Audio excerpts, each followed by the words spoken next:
Hey guys, Darren Rickwood with First Home Mortgage. So I'm here with a special guest today. I actually stopped in the office after getting some emails, but Mike Scarborough with Oak Wealth. So I appreciate you taking the time out to talk with us today. Glad to have you here. So Mike does a great job with financial planning, wealth building, everything along those lines. But one of the great things that I get out of it is he sends an email out to his clients, kind of a market update weekly. This week. And then you get a newsletter in the mail quarterly, I believe you send out as well. But one of the last ones he sent out had a great ending paragraph about the housing market, everything else, of course, what I'm very interested in. But it talked about the cost or the benefit of buying now versus waiting. You know, and you kind of want to talk about what was in that paragraph? Yeah, it's pretty straightforward. Our attitude is that these interest rates that you're going to have to pay today, whether they're in the high mid sevens, something in that range, are obviously quite high. But what's going to happen is we know that within probably 2.5 to 4 years, these rates are going to drop pretty dramatically. I don't think they're ever going to go back to what they were when we could get mortgages and the 2s and 3s. I don't think that's happened there. But what does happen is you lock in the price of the house, and that's what's going to matter, because once we get to a point where these interest rates start dropping, we know as sure as that sun rises and sets what's going to happen is the price of those homes are going to go up. So you can do this on one of two ways. But what's going to make the most sense is if we take the mortgage now, wait for the rates to drop, we refinance at that point, and then we've already locked in the price of the house. Therefore, the value of the house goes up. Because we've had a lot of clients come to us and say, well, I'm going to wait until interest rates come down, as if they're going to be able to buy that house at the same price today. Same price. That's not going to happen. It's just flat not going to happen. So we were just talking earlier, and we ran some numbers, just basic, $350,000 house. Let's say you did a VA one. We have a lot of military around here with the base, everything else. 350. We took a rate of 7.875. Sure. Kind of middle of the range right now. Sure. It was $2,600 for principal and interest. Right. So we take that same house, same price. Let's not even add on to it.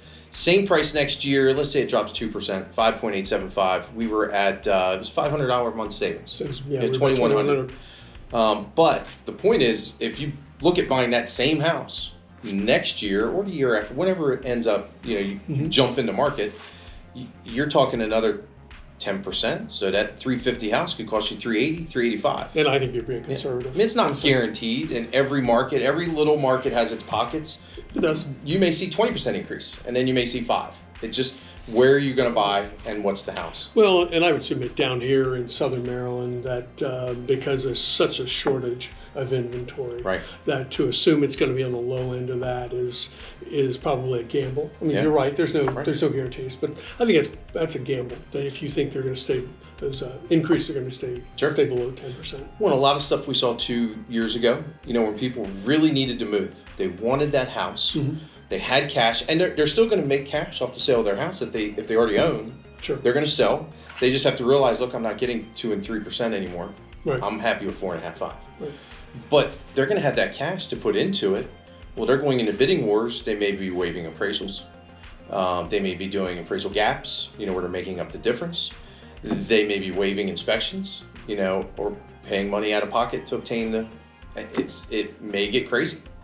We were there, and it's setting itself up to be the exact same thing that we saw 2-3 years ago. I think it's probably going to be the same thing. The difference is the rates will be different. They'll be higher, but more demand.